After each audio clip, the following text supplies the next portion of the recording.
नमस्कार मित्रांनो. तर आज आपण आलो आहोत साई कृपा ज्ञानप्रसारक संस्था शेवगाव संचलित श्री प्रभू स्वामी समर्थ विद्यालय प्रभू वाडगाव येथे. तर मित्रांनो, तुम्ही बघू शकताय या शाळेचं कंपाऊंड. चला आपण आत्ता इथून आतमध्ये जाऊया. हे पहा, तुम्हाला समोर दिसत आहे पहा, हे शौचालय आहे पहा विद्यार्थ्यांसाठी. बघा कसल्या पद्धतीत बनवलं आहे पहा. फक्त साईडनी पत्रे लावलेले आहेत. आतमध्ये कसले भांडे वगैरे काहीच नाही आहे. आणि हे जे शौचालय आहे ब्लॉक आहे पहा हे, आणि आतमध्ये याची कंडिशन बघू शकता कसली परिस्थिती आहे पहा. ह्या इथं वास तर एकदम बेकार येतोय, उभा राहू शकत नाही माणूस इथं. आणि हे जे पाणी साचलेलं दिसत आहे ना मित्रांनो तुम्हाला, हे आहे शाळेचं ग्राउंड. हे पहा किती पाणी साचलेलं आहे इथं. हा जो रस्ता आहे ना, इथून या ग्राउंडवरूनच मुलं पलीकडे त्यांच्या उपवर्गामध्ये जातात. तर हे एवढा चिखल साचलेला पहा मित्रांनो इथं बघू शकता तुम्ही. तर या चिखलातून जात असताना एखादं जर पाय घसरून पडलं तर हातपाय मोडायला काय लागणार आहे पहा मित्रांनो. बघा एवढं पाणी साचलेलं आहे या ग्राउंडवरती. तरी या संस्था चालकाला याचं काहीही घेणं देणं नाही. तो मस्तपैकी आपलं जे शासनातर्फे 100% अनुदान भेटतं आहे त्याचा लाभ घेत आहे, पूर्णपणे लाभ घेत आहे. जवळपास माझ्या अंदाजाने 8 ते 9 वर्ष झाले असतील या शाळेला 100% ग्रँट मिळालेले आहे. 100% ग्रँट बघू शकता तुम्ही. समोर जी पाटी ही याच्यावरती शाळेचं पूर्ण नाव आहे पहा. हे पहा, श्री साई कृपा ज्ञानप्रसारक संस्था शेवगाव संचलित श्री प्रभू स्वामी समर्थ विद्यालय प्रभू वाडगाव. बघा मित्रांनो, ही अशी परिस्थिती या शाळेची आहे.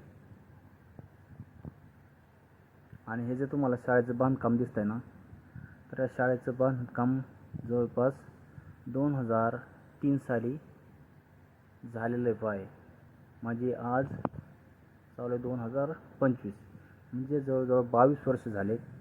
आणि या शाळेला ग्रँट मिळून 9 ते 10 वर्ष कंप्लीट झालेत. मग या 10 वर्षामध्ये या संस्था चालकाने या शाळेचा कुठल्याही प्रकारे विकास केलेला नाही. बघू शकता तुम्ही या शाळेची परिस्थिती. हे पहा, असल्या टाक्या मांडलेल्या आहेत. आणि या टाक्यामध्ये पण घाण साचली आहे पहा.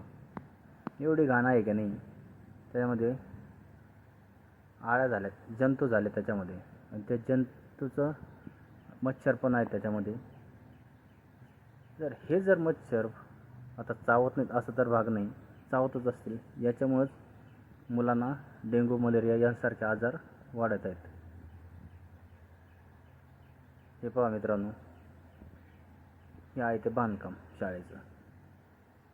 तर खालून बघू शकता तुम्ही पत्रे कशा पद्धतीत सडलेले आहेत. बघा खालून त्याला डायरेक्ट होल पडलेले आहेत पहा.